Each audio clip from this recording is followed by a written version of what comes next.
राति उठ्नु पर्यो मकै पिन्नु पर्यो चारपतिले रात गयो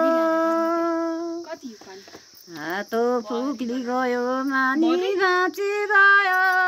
बजैले उठ्नै पर्यो बजै उठिदिए आगो फुकिदिए हातो दिए खेसको नन्द आमाजुलाई बोलाऊ भने पनि दुर्नाम चल्ने देशको जेठानी दिदीलाई बोलाऊ भने पनि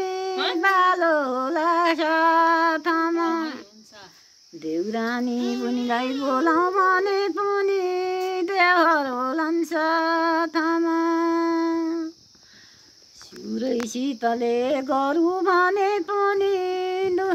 औरै बलो पेटमा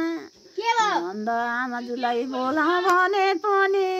दुर्न चल्ने